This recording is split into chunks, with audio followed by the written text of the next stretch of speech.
پیارے حضور، مختلف ممالک میں احمدیت کے پھیلنے کے بارے میں سیدنا حضرت مسیح موعود علیہ الصلاۃ والسلام اور خلفائے کرام کی بشارتیں موجود ہیں۔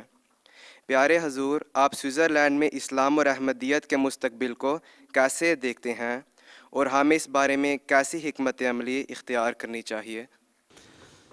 آپ کا کام ہے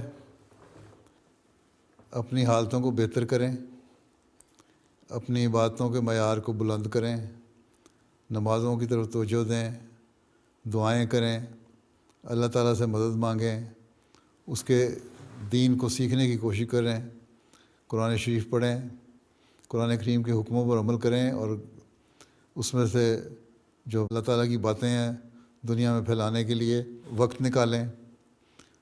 اور یہ چیزیں ہیں جو خدام کو بھی اور ہر ایک کو کرنی چاہیے۔ ابھی پچھلے دنوں میں نے عہد لیا تھا نا خدام الحمدیہ کے اجتماع سے بھی، انصار اللہ سے بھی، اس عہد پہ غور کرو ذرا، بڑا تفصیلی عہد ہے۔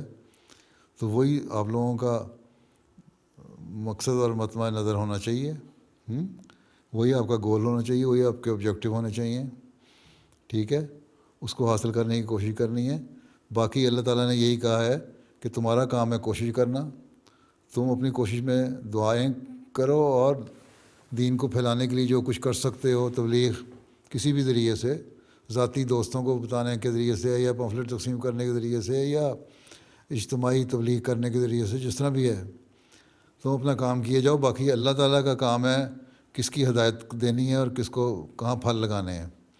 ہم اپنا کام نیک نیتی سے کریں، اور جب وقت آئے گا تو دنیا کی توجہ ابھی دین کی طرف پیدا ہوگی۔ ابھی تو دنیا دین سے دور ہٹ رہی ہے، لیکن ہم اگر قائم رہیں گے دین پہ اور مستقل لوگوں کو بتاتے رہیں گے تو ایک وقت آئے گا جب دنیا کو خود توجہ پیدا ہوگی، اللہ تعالیٰ انشاءاللہ کرے گا، اور وہ بریک تھرو ہوگا جب لوگ پھر دین کی طرف توجہ کریں گے، اور چاہے وہ سوئٹزرلینڈ ہو یا دنیا کے اور ملک ہوں، اس وقت پھر خود ہی پتہ لگ جائے گا، ٹھیک ہے؟ جی، جزاکم اللہ پیارے حضور۔